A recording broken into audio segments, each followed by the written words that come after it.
आप सभी को नमस्कार। जय हिंद, जय भारत। उम्मीद करते हैं भाई आप बिल्कुल कुशल मंगल हो, बढ़िया हो।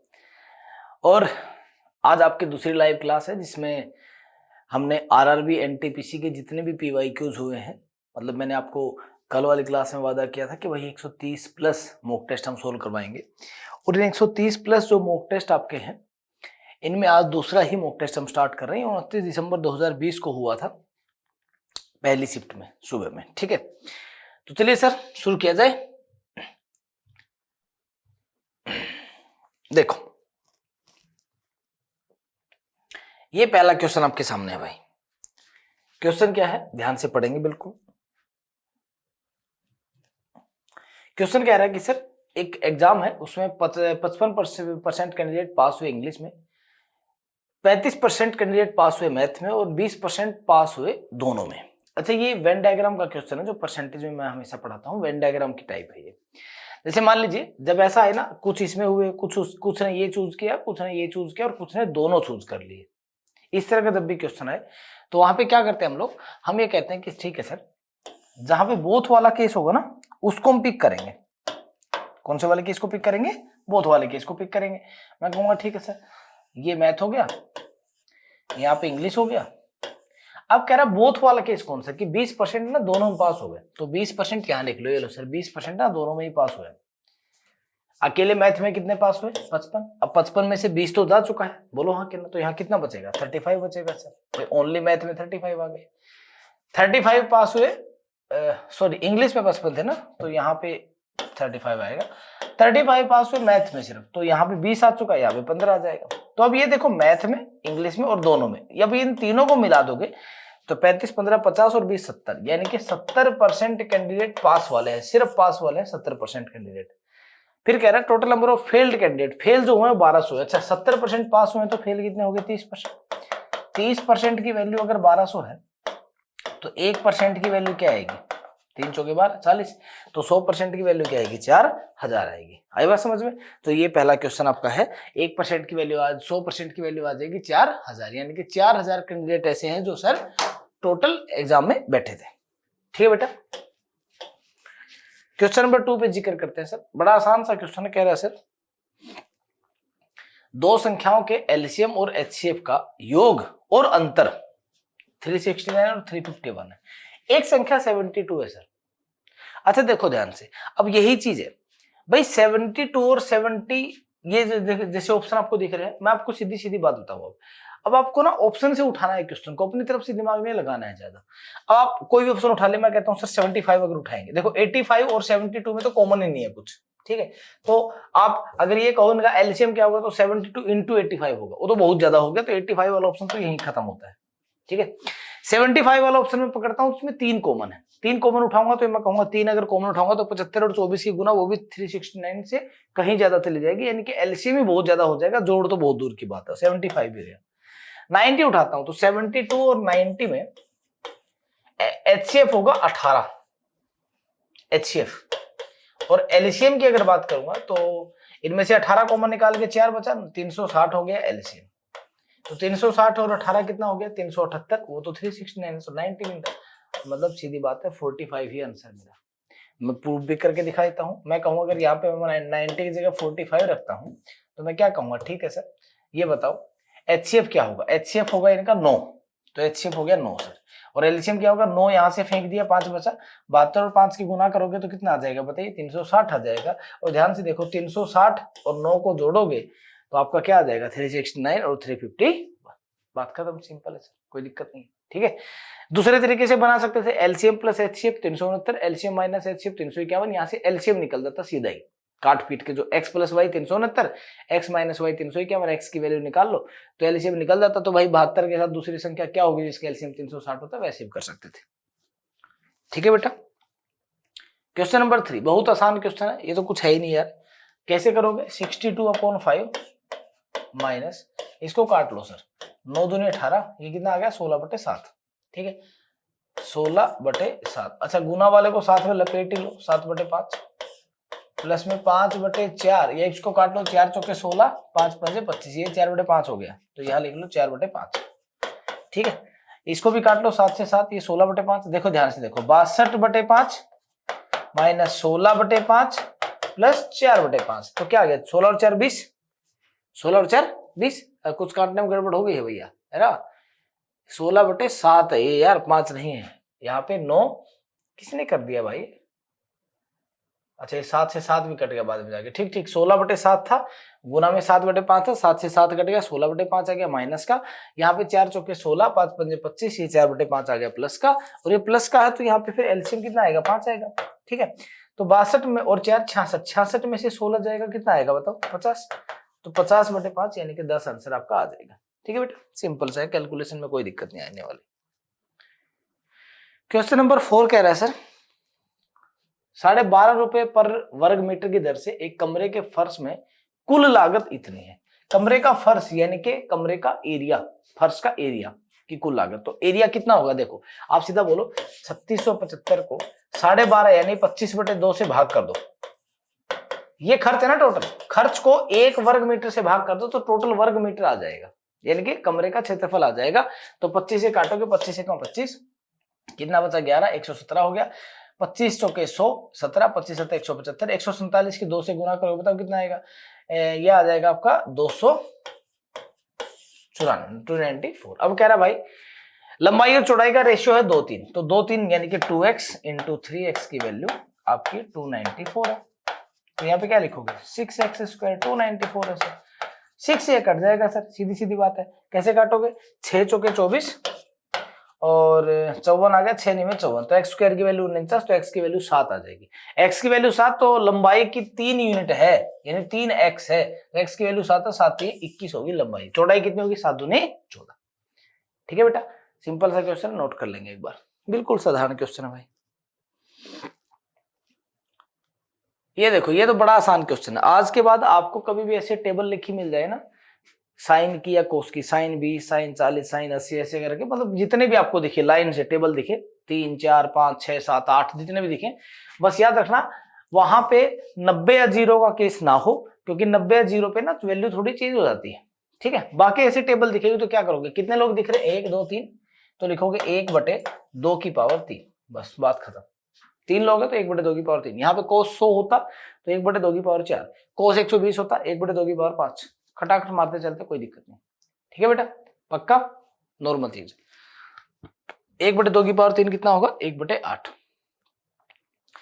अच्छा ये देखो कह रहा है सर 6889 स्टूडेंट बैठे हैं किसी ऑडिटोरियम में, ठीक है सर, कह रहा है उनमें से ना एक पंक्ति में उतने विद्यार्थी हैं जितनी पंक्तियां हैं, यानी कि भाई जितनी मान लो 20 लाइन है तो एक लाइन में 20 ही स्टूडेंट है, तो 400 स्टूडेंट हो गए, तो इसका मतलब यही है ये किसका स्क्वायर है सर, उतना ही नंबर है। अच्छा बताओ स्टार्टिंग 68 से हो रही है, 68 से हो रही है यानी कि 7 का स्क्वायर 49, 8 का स्क्वायर 64, 9 का स्क्वायर 81, तो 9 की लाइन तो नहीं होगी 8 की लाइन होगी, तो ये 7 वाले ऑप्शन तो खत्म कर दो। अब इनमें से कोई एक है, अब लास्ट में यूनिट डिजिट क्या 9, अच्छा 9 यूनिट डिजिट आता 3 और 7 दोनों से, तो 3 और 7 दोनों हो सकते हैं सर।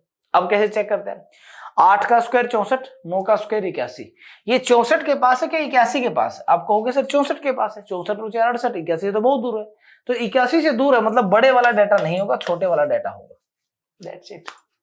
स्क्वायर रूट निकालने की बड़े आसान ट्रिक है भाई, ठीक है। अब देखो यहां से कह रहा सर 2 बंदे हैं राणा और रणवीर, है ना, ये पुरानी फिल्मों का काम हो गया बिल्कुल, है ना। राणा और रणवीर हैं, एक चुनाव उनके बीच में, राणा को 40% वोट मिले और वो 60,000 वोट से हार गया। अच्छा राणा को 40% वोट मिले होंगे तो रणवीर को 60% वोट मिले होंगे, इसका मतलब वो हारा होगा 20% से, और उसी 20% की वैल्यू 60,000, तो आप बोलोगे 20% की वैल्यू 60,000 है, तो 1% की वैल्यू क्या आ जाएगी, 0 से 0 काटो, 2 से काटोगे 3000। पूछ रहा है सर रणवीर को कितने मिले, रणवीर को 60% मिले थे भाई, तो 60% की वैल्यू 1,80,000, ये बिल्कुल सिंपल है बॉस, है ना, 1,80,000। इजी इजी क्वेश्चन, कोई ज्यादा मुश्किल वाली बात तो है ही नहीं यार, ठीक है ना। अब क्या कह रहा है 3 अंकों की बड़ी से बड़ी संख्या और 4 अंकों की छोटी छोटी संख्या का योग ज्ञात करो जिनका HCF 24 है। HCF 24 होने का मतलब वो संख्याएं 24 से भाग होती हो। 3 अंकों की बड़ी से बड़ी संख्या जो 24 से भाग होती है क्या होती है, अगर आपको याद नहीं आए तो आप क्या करो 3 अंकों की बड़ी से बड़ी संख्या लिख लो, उसको 24 से उड़ा दो, 24 चौके 96, 3 बचा 39, 24 एकम 24, मतलब 24 का 41 गुना ये होगा। तो आप लिख लो, वो एक संख्या तो है 24 गुना 41, संख्या मत लिखो, ऐसे छोड़ दो, 24 गुना 41। 4 अंकों की छोटी छोटी क्या होगी, 24 गुना 42, भाई वही तो होगी 24 गुना 42, 4 अंकों की छोटी छोटी होगी, तो अब लिख लो प्लस में 24 गुना 42। देखो कितना आसान क्वेश्चन बन गया।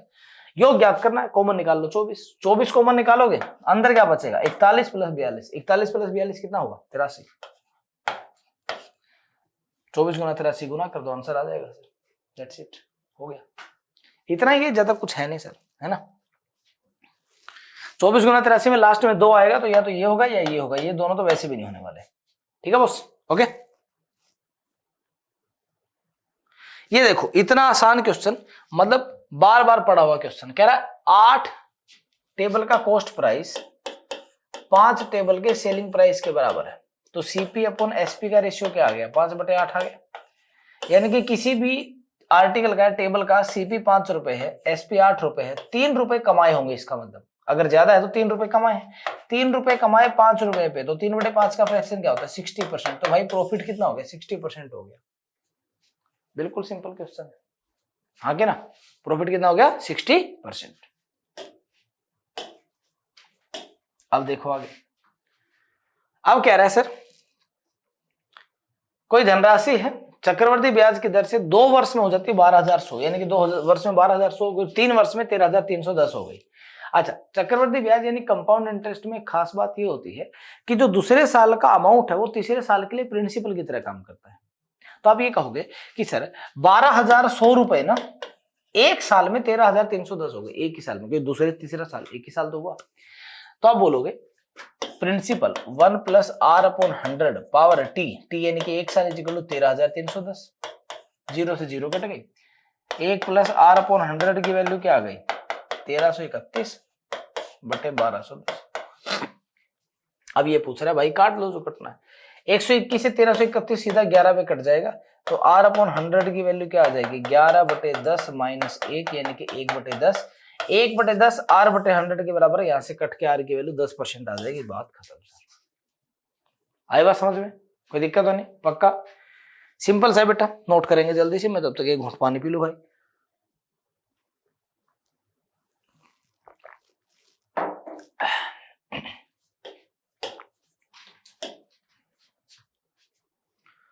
ये देखो कितना आसान क्वेश्चन है, A B B C C D का रेशियो दे रखा है, एडी पूछ रखा है, यानी कि फर्स्ट और लास्ट पूछ रखा है, तो आप क्या करोगे, क्या आप ए अपॉन बी अपॉन सी और सी अपॉन डी की गुणा कर दोगे, तो बी से बी सी से सी गया, तो क्या ए अपॉन डी नहीं आ जाएगा, आप कहोगे बिल्कुल आ जाएगा सर ए अपॉन डी। वैसे ही ए अपॉन बी यानी 15/16, बी अपॉन सी 8/25 और सी अपॉन डी यानी कि 20/9 को गुना करोगे तो वही आना है, काटो सर जो कट सकता, 8 दूनी 16, 2 से कटा 10, 5 3 15, 5 5 25, 3 से 3, 5 से 2 ले तो सब कटेगा, 2/3 आ गया उत्तर, तो वो कितना आसान है, आंसर आएगा 2/3, ठीक है भाई। ये कितना आसान क्वेश्चन है, मैं कहूं पेन भी ना चले तो भी आंसर मर जाए सर। 2 नंबर है जिनका जोड़ 5 है और उनके क्यूब का जोड़ 35 है। अच्छा 5 किस किस का जोड़ होता है, 5 और 0 का, तो 5 का क्यूब करोगे 125, बहुत ज्यादा हो गया, एक होता 4 और 1 का, क्यूब करोगे 4 का क्यूब 64, वो भी 35 से ज्यादा हो गया, 3 और 2 का, तो आप अगर x और y को 3 और 2 मानो, 3 2 5, 3 का क्यूब 27, 2 का क्यूब 8, 27 और 8 35, तो इसका मतलब 3 और 2 ही है संख्याएं, 3 की पावर 4 81, 2 की पावर 4 16, 81 16 97, ये लो सर, दैट्स इट, खत्म कहानी। इसे कहते हैं भाई फुर्ती से चलो, कोई टेंशन वाली बात नहीं है। हाँ ये थोड़ा सा है जो टाइम टेकिंग क्वेश्चन लग सकता है आपको। कह रहा है एबीसी किसी कार्य को 5 दिन में, अच्छा जहां देखा ना आपने मिल के काम करते हैं, एबीसी 5 दिन में, बीसीडी कितने दिन में भैया 10 दिन में, सीडीए कितने दिन में भैया 15 दिन में, और डीएबी कितने दिन में भाई आपके 30 दिन में। अच्छा इनका एलसीएम लोगे तो सबका एलसीएम 30 होना है, देखो मैं बता दूं, तो यहाँ 1 2 3 6, ठीक है, यहां आप जोड़ दो इनको, कितनी एफिशिएंसी होगी 6 3 9 2 11 और 1 12 एफिशिएंसी होगी, लेकिन 12 एफिशिएंसी कितनी बार इन सबको जोड़ोगे, इन सबको अगर आप जोड़ोगे तो ध्यान से देखो, ए और ए, 3 बार ए है, बी भी 3 बार है, सी भी 3 बार और डी भी 3 बार। तो सिंगल टाइम में एबीसीडी की एफिशिएंसी 3 से 12 को काटोगे तो 4 आएगी। यानी सिंगल टाइम में एबीसीडी की एफिशिएंसी 4 है, मिला के सबकी एफिशिएंसी कितनी है? 4। ठीक है, आई बात समझ में? ठीक है, आप ध्यान से देखो भाई, 5 10 15 30, ठीक है, 30 हो गया। 3 बार ए है, 1 2 3, ठीक है, और 6 3 9 तो 11 1 12, ठीक है, 3 बार ए है।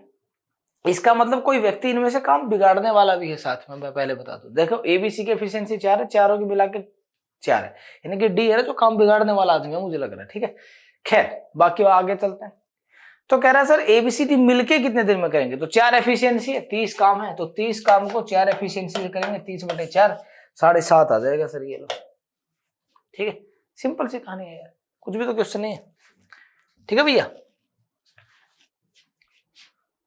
ये देखो कितना, एक और बहुत इजी क्वेश्चन कह रहा है 1 square 2 square 3 square plus 14 square तक का समय 1015 है। आपको इसका बताना है। ध्यान से देखो, ये 3 6 9 42, ये 3 की टेबल है 42 तक। अच्छा, 3 की टेबल 42 तक यानी 14 गुना है उसका। बोलो हाँ कहना। तो आप बोलोगे भाई मेरे, मैं अगर इनमें से 3 स्क्वायर कॉमन निकाल लूं, सब में से 3 स्क्वायर 6, 3 स्क्वायर कॉमन निकालूंगा तो यहाँ बचेगा 1 स्क्वायर, यहाँ बचेगा 2 स्क्वायर, यहाँ बचेगा 3 स्क्वायर और 42 में से बचेगा 14 स्क्वायर। ये लो सर। अच्छा, इसकी वैल्यू क्या दे रखी? 1015 दे रखी है, तो इसकी वैल्यू है 1015। 3 स्क्वायर की वैल्यू 9 है, तो 9 गुना 1015 गुना करोगे तो कितना आ जाएगा? 9135 आ जाएगा। बात खत्म, दैट्स इट। ठीक है भैया, सिंपल क्वेश्चन है, बिल्कुल साधारण सा यार। हाँ, एक ये मैं मान सकता हूँ थोड़ा सा दुखी, जिसने इसने ये कर सकता है आपको।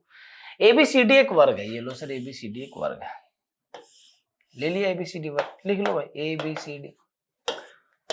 फिर कह रहा है सर एक्स है ना ए बी का मध्य बिंदु, ये लो सर एक्स ए बी का मध्य बिंदु है, बीसी पर एक बिंदु वाई है और बी वाई जो है 1/3 बीसी है, वाई यहां मान लो, जैसे ये मान लो बराबर बराबर, ये 1:2 है सर। ठीक है जी, यदि बी एक्स वाई का क्षेत्रफल बी एक्स वाई इसका क्षेत्रफल 300 है, तो भाई बताओ एसी के विकर्ण की लंबाई क्या होगी? देखो कितनी साधारण सी बात है। मतलब यानी कि ये अगर पूरा मैं 6 यूनिट मानूं तो 6 यूनिट मानते ही कितना हो जाएगा बताओ मुझे? देखो मैं बड़ी सिंपल सी बात मानूं, 6 यूनिट, ये 4, ये 2, मैं ये 3 मानूंगा, ये 3 मानूंगा, तो इसका बेस 3 है, ये 2 है, टोटल मैंने 6 यूनिट माना। ठीक है, अब क्या फायदा होगा मेरा? इसका एरिया यानी कि क्या होता है right angle triangle, half base into height, तो हाफ 3x गुना 2x बराबर है 300।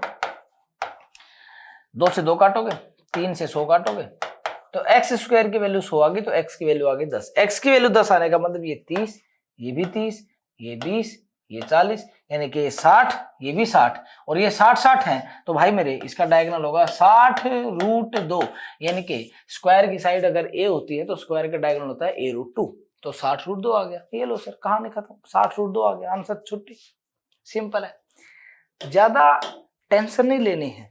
क्वेश्चन को बनाना ना एक आर्ट होती है कि भैया ठीक है, और आप उस आर्टिस्ट से समझ रहे हो फिलहाल। 100 और 200 के बीच आने वाली उन सभी संख्याओं का योग ज्ञात कीजिए जो 12 से भाग होती है। अच्छा, 12 से भाग होने वाली 100 और 200 के बीच की संख्या का सम बताना है। तो एक बात, तब 100 के बाद एक संख्या होती है 108, 12 में 108, और 200 से पहले एक संख्या होती है 192। मैं कैसे कर रहा हूं एकदम से खटाक से, 12 15 180, 12 16 192, तो होती है 192। 108 और 192 में जितनी संख्या आती है सबका जोड़ बताना है। मैं कहूंगा भाई ऐसे तो मैं नहीं पता कर पाऊंगा। ठीक है, ये है 12 गुना 9, ये है 12 गुना 16। अब मैं बता दूंगा सबके बीच में डिफरेंस कितना है, 12 का है। पहली संख्या क्या है, 108 है। आखिरी संख्या क्या है, 192 है। n क्या है, नंबर ऑफ टर्म्स कितनी है? 9 से लेके 16 तक 8 टर्म्स आती है। 9 10 11 12 13 14 15 16, 8 टर्म्स आते हैं। सम ऑफ टर्म्स क्या होता है, सम ऑफ नंबर ऑफ टर्म्स क्या होता है, n/2 first plus last, first plus last. n कितनी है, 8 है, तो 8/2 4, और 192 और 8 की रोगे 300, और 300 और 400, 300 और 4 1200। दैट्स इट, खत्म कहानी। फॉर्मूला आना चाहिए यार, कुछ भी नहीं है। ठीक है, और इसके लिए ना आपको कुछ नहीं करना है। अगर आपको मान लीजिए लगता है यार बाकी टीचरों का मैंने पढ़ा, वहां पे लगता है कि ठीक है बहुत स्लो स्लो स्लो, देखो एक बात याद रखो बेटा, जब आप पीवाईक्यू यानी मॉक टेस्ट का सोल्यूशन कर रहे हो तो ना उसमें आपको स्लो नहीं होना होता, क्योंकि मैं थोड़ा सा तेज इसलिए करवाता हूँ सोल्यूशन, उसका कारण क्या है कि इस स्पीड को मैच करवा दूंगा मैं आपको, ठीक है। और ये तो मैं आपसे बात करते करते कर रहा हूँ, सोचो सोल्व करोगे तो कितनी तेज स्पीड होगी ना, तो इस बात को समझो आप।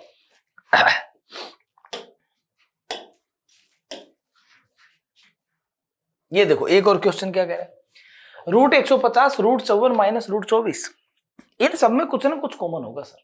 क्या होगा, ये होता है 25 छिके 150, 9 छिके 54, 4 छिके 24, मैंने 6 मारा सब में कॉमन, तो 25 बाहर निकालो 5 रूट 6 माइनस 9 छिके 54 3 रूट 6 और 4 छिके 24, 4 बाहर निकलेगा 2 रूट 6, तो क्या ये 5 रूट 6 माइनस 5 रूट 6 है, तो आंसर क्या आ गया 0।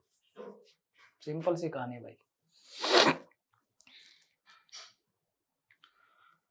ये देखो कह रहा है एक ट्रेन बस और जहाज का, ट्रेन बस एरोप्लेन का ना किराया जो है 5 रुपए, इसमें 8 रुपए, इसमें 12 रुपए लगते हैं, ठीक है सर। पैसेंजर ट्रेवल कर रहे हैं 3 4 5, 3 पैसेंजर 4 पैसेंजर 5 पैसेंजर, तो टोटल किराया ये 15 रुपए कमा के देगा, ये 800 के 32 रुपए कमा के देगा, ये 12 पंजे 60 रुपए कमा के देगा टोटल। अब कह रहा है अगर टोटल किराया एक दिन में 1,07,000 रुपए, तो सबको जोड़ दो 15 12 47 और 60 107, ये लो 107 बराबर 1,07,000, तो 1 बराबर 1,000। अब कह रहा है भैया हवाई जहाज पे 60 रुपए है, तो 1 बराबर 1,000, तो 60 बराबर 60,000, ये लो सर ऑप्शन नंबर डी, खत्म कहानी। समझे, बिल्कुल सिंपल सी चीज है यार। क्या कह रहा है, अच्छा कह रहा है मीन और मीडियन का ना रेशियो दे रखा है, तो मीन और मोड का रेशियो बताना है। मतलब ये मान लो यार मीन 4 है, मीडियन 5 है, मोड निकाल दो। एक फॉर्मूला आपने सुना होगा, मोड यानी बहुलक बराबर है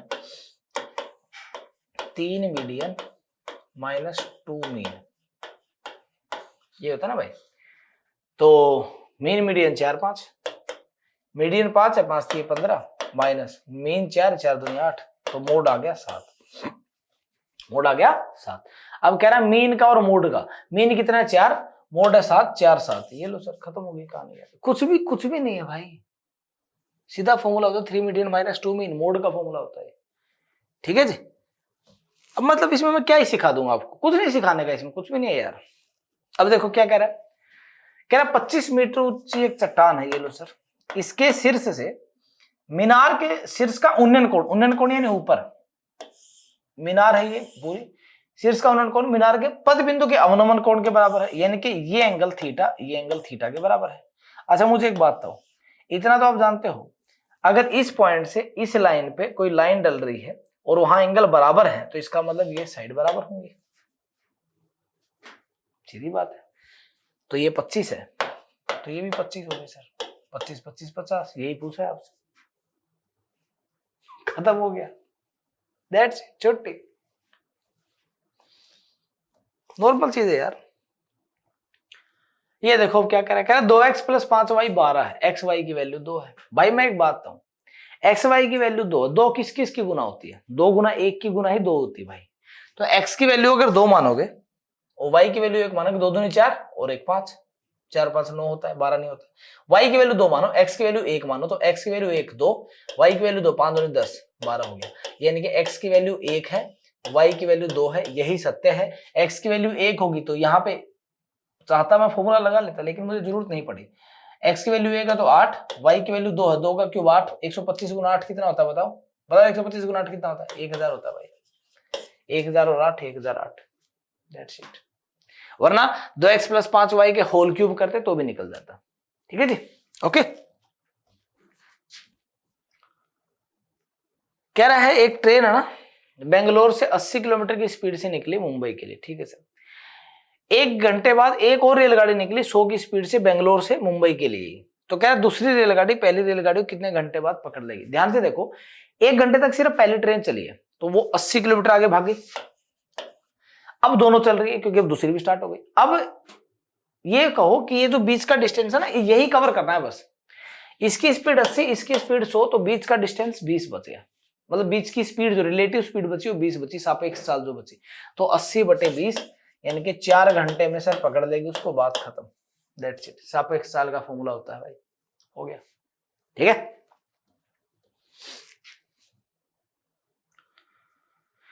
क्या कह रहा है, 150 आइटम का मीन 45 है।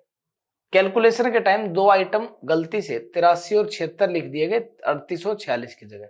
करेक्ट मीन बताओ। देखो ध्यान से देखो, ये लिखे गए हैं, लिखने थे ये, यानी कि जो वास्तविकता थी वो कम थी, ज्यादा लिख दिया है। मैं आपको ज्यादा रुपए दे दूं गलती से, इसका मतलब आपके पास ज्यादा चले गए, तो आपका जो एवरेज होगा वो कम होगा अगर मैं सही रुपए देता तो आप देखो 83 और 76 को जोड़ दो, या फिर क्या करो, जोड़ ही लो यार। 6 और 3 9 और 8 और 7 15, 159 रुपए दे दिए। देने कितने थे, 8 और 6 14, 1 और 4 3 7 और 1 8, इतने रुपए देने थे। कितने रुपए ज्यादा चले गए बताओ, 75 रुपए ज्यादा चले गए। 75 रुपए ज्यादा चले गए 150 लोगों को, यानी कि 0.5 ज्यादा चला गया हर एक बंदे को एवरेज के हिसाब से। 0.5 ज्यादा चला गया तो एवरेज, अगर रियलिटी का बताएं तो 0.5 कम होगा। तो एवरेज पहले कितना है 45, तो 0.5 कम होगा तो 44.5। या तो ऐसे कर लो, या दूसरा तरीका क्या है, ध्यान से देखो। 83 और 38 में गैप होता है 45 का, क्योंकि जब किसी संख्या को पलट देते ना बेटा, तो 9 के मल्टीपल का उतना ही डिफरेंस आता है जितना उन संख्याओं के बीच में अंतर होता है। तो 8 और 3 का अंतर 5, तो 9 5 45, और 76 और 30 36 घटाओगे तो 30, तो 45, 76 और 46 घटाओगे 30, 45 और 30 75 का डिफरेंस। ऐसे भी निकाल लेते, मुझे ये करने की जरूरत नहीं थी, ठीक है, वैसे भी निकाल सकता हूं मैं डिफरेंस इनका। तो आधे का डिफरेंस है, क्यों, 75 का डिफरेंस है 150 पे, तो आधे का डिफरेंस है, और कम वाला है, कम करना है तो 44.5 होगा। अब देखो क्या कह रहा है, एक 2 मीटर गहरी 21 मीटर चौड़ी एक नदी है जो 5 किलोमीटर प्रति घंटे की स्पीड से बह रही है। 10 मिनट में कितना पानी फेंक देगी वो समुद्र में, किलो लीटर में। कोई बड़ी बात नहीं है सर, लंबाई गुना चौड़ाई गुना ऊंचाई, ऊंचाई यानी कि इसको स्पीड बोलते हैं, या गहराई हो गई, ऊंचाई हो गई, चौड़ाई हो गई, लंबाई यानी कि स्पीड। तो 5 किलोमीटर प्रति घंटा, किलोमीटर को मीटर बना दो, 5000 मीटर प्रति घंटा यानी कि 60 मिनट में। 10 मिनट में कितना करेगी, तो गुना में 10 मिनट लगा दो सर, और काट दो, 0 से 0, 2 से 3, 3 से 7, 7 मुझे 35,000 मीटर क्यूब। अच्छा एक बात और बता दूं, 1 मीटर क्यूब में 1 किलो लीटर होता है, ठीक है, 1 मीटर क्यूब में 1 किलो लीटर होता है। तो 35,000 मीटर क्यूब का मतलब 35,000 किलो लीटर। दैट्स इट, खत्म कहा, ठीक है भाई।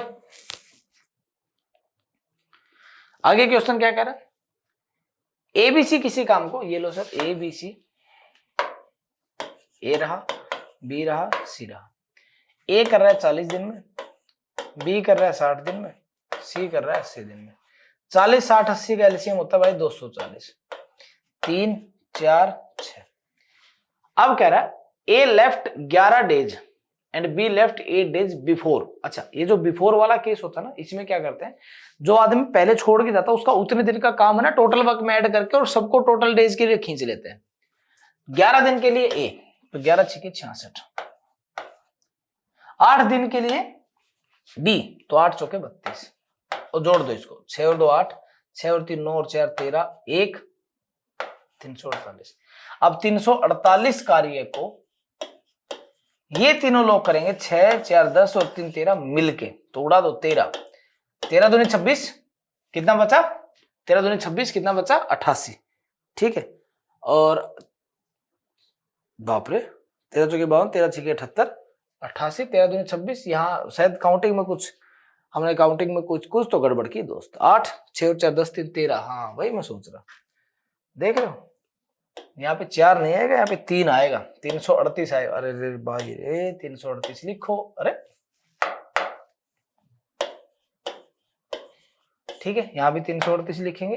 अब काटो, 13 दूनी 26, 7 बचा, 13 छके 78, ये लो 26 दिन।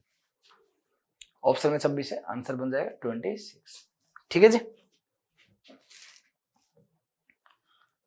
क्या कह रहा है, एक ट्रायंगल एबीसी है समबाहु त्रिभुज जिसकी भुजा 28 सेंटीमीटर है। एक और इक्विलैटरल ट्रायंगल है पीक्यूआर, जिसका क्षेत्रफल ना एबीसी के क्षेत्रफल का 16 गुना है। तो कह रहा भाई उसकी भुजा बता दो कितनी है पीक्यूआर की। अच्छा, दो इक्विलेटरल ट्रायंगल, मैं कहता हूँ यार मुझे कोई टेंशन नहीं है, 28 पे हम जाते हैं इंस्ट्रूमेंट में, एक की साइड एक्स है, एक की साइड वाई है। अगर इक्विलेटरल ट्रायंगल का एरिया माने तो होता है √3/4 एक्स स्क्वायर और ये होगा √3/4 वाई स्क्वायर। ठीक है, कह रहा पहले इस एक का एरिया दूसरे के एरिया के 16 गुना बराबर है, तो एक काम करो इसकी 16 से गुना कर दो, तो √3/4 से √3/4 गया, तो बोथ साइड रूट करोगे तो 4x की वैल्यू क्या आ जाएगी भाई, यानी कि भाई जो बड़ी वाली ट्रायंगल की साइड है वो छोटे वाले ट्रायंगल की साइड की 4 गुना है, तो 28 का 4 गुना कर दो, 28 का कितना होता है भाई, कितना होता है 28 के 112 होता है, ये लो खत्म कहानी। माइन्यूट सा चीज होती है सोचने को, लेकिन बालक इसको बहुत बड़ा बना देते हैं, एग्जैगरेट करके इतना कुछ बना देते, पता नहीं क्या आ गया। अब ये देखो क्वेश्चन कितना आसान है, कह रहा है पहले इनकी गुना कर दो, इनको भाग कर दो, तो 72/8 को करोगे तो 24 प्लस 0.9 माइनस 23 69 6.9 प्लस में 5। कितना आसान क्वेश्चन है देखो, इसमें से घटेगा माइनस का 6 बचेगा, 24 में 6 घटाओ 18, 18 और 5 23, खत्म हो गया। ठीक है सर, मतलब मैं क्या ही बताऊं ऐसे क्वेश्चन के बारे में यार। अब ये देखो कह रहा है 5,000 रुपए का कुछ भाग 5% के रेट पे और कुछ भाग 10% के रेट पे ब्याज पे दे दिया, और 5 साल में कुल ब्याज मिला 1750। ठीक है, साधारण ब्याज की खास बात होती है, क्या खास बात होती है, हर साल सेम लगता है वो। एलिगेशन का क्वेश्चन है ये, कुछ अमाउंट 5% पे, कुछ अमाउंट 10% पे, ओवरऑल अमाउंट पे कितना ब्याज मिला, तो 5 साल में 1750 मिला, तो एक साल में कितना मिलेगा, काट 5 3 15, 2 5 5 25, 350 रुपए मिला एक साल में, कितने पे 5,000 पे, 5,000 पे 350 रुपए ब्याज का मतलब 7%, 5,000 पे 350 निकाल लो, PRT/100 बराबर 350, 7% आ गया, तो ओवरऑल 7% है। एलिगेशन लगा दो, ये कटेगा 2, ये कटेगा 3, तो दोनों अमाउंट 3:2 में है, यानी कि इस पे 3% है, इस पे 3 यूनिट है, इस पे 2 यूनिट है, 3 और 2 5, 5 बराबर है 5,000, तो 1 बराबर 1,000, तो 3 बराबर 3,000, 2 बराबर 2,000। किसका पूछ रहा है, 10% का पूछ रहा है, 10% पे 2 यूनिट है यानी कि 2,000 रुपए है, ये लो सर करो जी नोट, 2 यूनिट पे कितने हो गए 2,000 रुपए।